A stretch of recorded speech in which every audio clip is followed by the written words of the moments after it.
Underground potatoes farming. Krishnapur नाम के गांव में विष्णु नाम का एक आदमी रहता था। उसको शाहरुख कह के एक बेटा था। विष्णु खेतीबाड़ी करके घर का गुजारा चलाया करता था। विष्णु खुद मेहनत करता, शाहरुख को स्कूल भेजता ताकि वो पढ़ लिख के इंजीनियर बन जाए। शाहरुख भी विष्णु का सपना पूरा करने के लिए खूब मेहनत करता।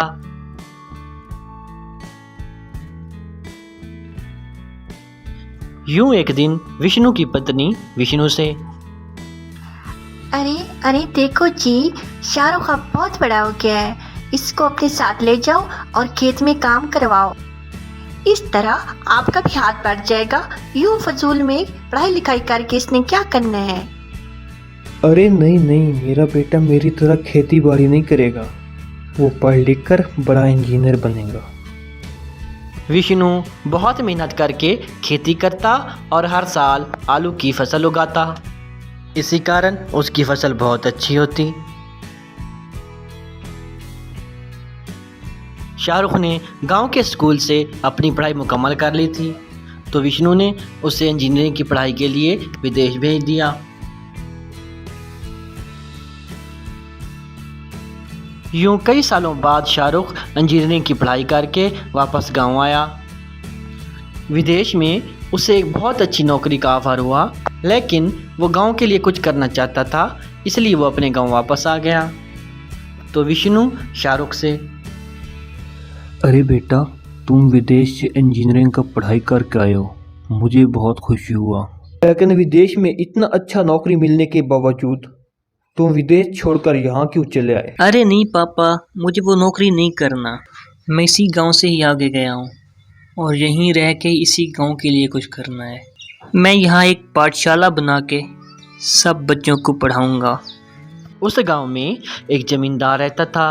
वो बहुत ही लालची आदमी था।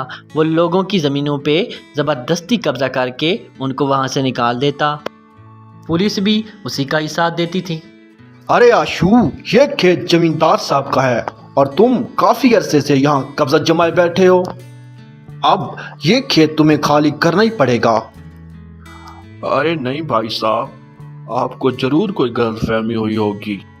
मैं तो 20 सालों से यहाँ फसल उगा रहा हूँ, ये खेत मेरा ही है।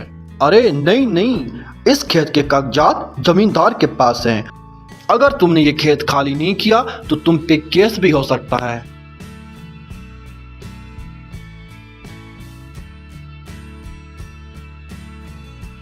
विष्णु ने इस बार भी आलू ही की फसल उगाई।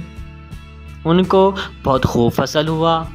फिर वह फसल की कटाई करी। अरे वाह पापा, इस बार तो काफ़ी अच्छा फसल हुआ है, खूब लाभ होगा। अरे हाँ बेटा, इस बार काफ़ी अच्छा फसल हुआ है, बाज़ार में अगर सही दाम में बिक जाए तो काफ़ी लाभ होगा। इतने में वो जमींदार वहाँ पे आया। अरे क्या भाई विष्णु, क्या बातें हो रही हैं? वैसे इस बार तुम्हारा फसल अच्छा हुआ है, खूब लाभ कमाया होगा। हाँ जमींदार साहब, इस बार काफ़ी अच्छा फसल हुआ है और बहुत अच्छा लाभ उठाया है। इस तरह विष्णु दोबारा फसल उगाने के लिए खेत की खुदाई करने लगा।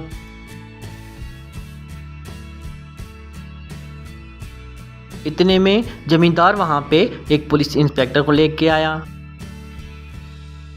अरे क्यों विष्णु, तुम जमींदार के खेत में खुदाई क्यों कर रहे हो? ये खेत तो जमींदार के नाम पे है। अरे नहीं इंस्पेक्टर साहब, आपको ज़रूर कोई गलत फहमी हुई है।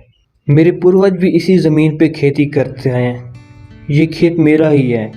अरे नहीं भाई नहीं, इस जमीन के कागजात जमींदार साहब के पास हैं। अगर तुमने ये खेत खाली ना किया तो तुम पे लीगली मुकदमा भी हो सकता है। विष्णु बहुत परेशान खड़ा था। इतने में शाहरुख वहां पे आया। अरे क्या हुआ पापा, आप इतने परेशान क्यों हैं? अरे बेटा, वो जमींदार ने हमारी ज़मीन पर भी कब्जा कर लिया। अरे हाँ पापा, ये तो बहुत बड़ा मसला है। चलो इसका कुछ ना कुछ तो करना पड़ेगा। कल मैं आपके साथ खेत में चलूँगा।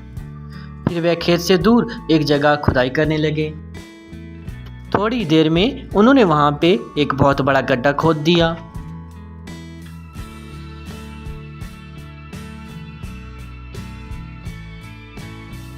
फिर वह उसके ऊपर एक दरवाज़ा लगा दिया।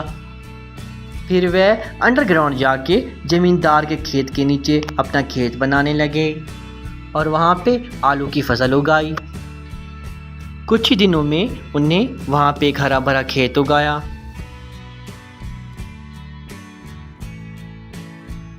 लेकिन दूसरी तरफ विष्णु का खेत नीचे रहने के कारण जमींदार को बहुत सारा खर्चा करने के बावजूद भी कुछ नहीं उग रहा था, इसलिए वह बहुत ही चकित था।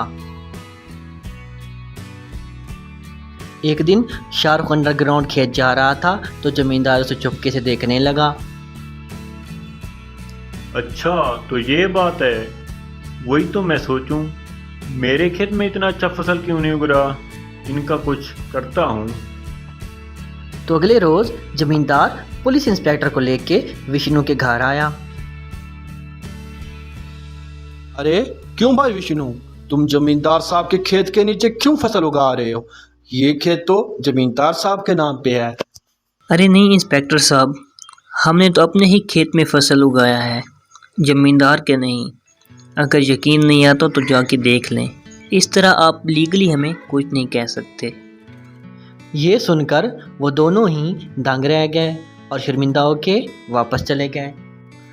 विष्णु का फसल अच्छा होने के कारण वो उसको शहर बेच आया और खूब लाभ कमाया।